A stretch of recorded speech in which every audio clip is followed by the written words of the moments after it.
Dan, the garbage man, get back in that can. I want to know who bought the hazelnut creamer because Hazelnut creamer? it's usually a sweetener creamer or almond milk thing, and someone bought the hazelnut almond, and I feel like I'm drinking an ashtray right now. New month, new market report. I'm Michael McDougall. I am Bobbi Fahey. Part of the Michael McDougall team, and we work in the Durham region. If you guys are looking to get in touch with some professionals in the real estate industry, Check us out on Instagram at McDougall Team. Send us a DM. We'd love to work with you. So I had a chance to go through the market report. Obviously, this is something that we do every month, sort of just go through all the numbers. What did you find? Anything interesting? I did.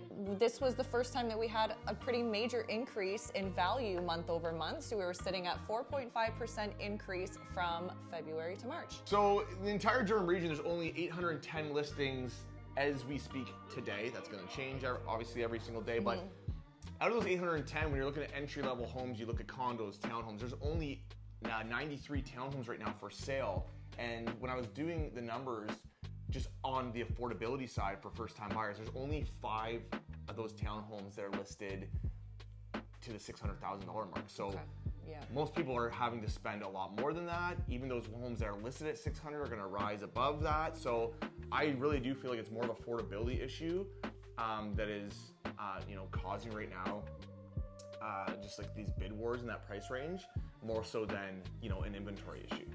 I agree. I also think it's important too, when you're taking a look at the numbers, if you focus on the general 4.5% increase, I think it's important to sort of break that down and figure out where that's coming from, because as a whole, you would think that the market just overall went up 4.5%, which is not the case actually.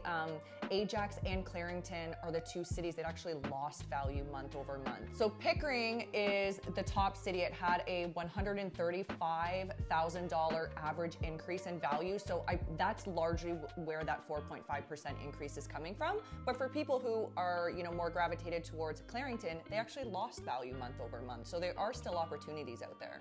And there's many articles coming out right now that are, expressing that Durham region is that new North York, that Mississauga. And when I pulled up detached homes on the market, I think there was 550 out of that, just over 800. And it was crazy because over 300 of those listings were all priced $1 million and above. So there's not even a lot of detached homes anymore in Durham region that are on the market for below $1 million. That being said as well, some of those homes that are priced a little lower in the bid wars are gonna rise above that $1 million. So again, it's just coming down to affordability. Durham region to me is still the best bang for your buck. I don't know for how much longer that's gonna last, but I do agree. I think it's sort of becoming that new Mississauga, North York feel, has all the amenities that you need, and it is still cheaper in value when you're comparing to those cities. Absolutely. And even when you're breaking down certain housing segments as well, almost in every city, the detached home segment, semi-detached and condo, they all increased in value, but 3 out of our 4 cities lost value in the townhouse segment. So I think that's also important when you have a market report to really break down every single housing segment in every single city, because month over month it can be very different and it depends on where you're looking, right? So I think market reports are very beneficial to both home buyers and sellers to make sure that you're making the most informed, educated decision possible. So you want to make sure when you're talking to a real estate agent that you're interviewing that they're not just going over the average days on market and the average price range in Durham, because that doesn't really speak to your community.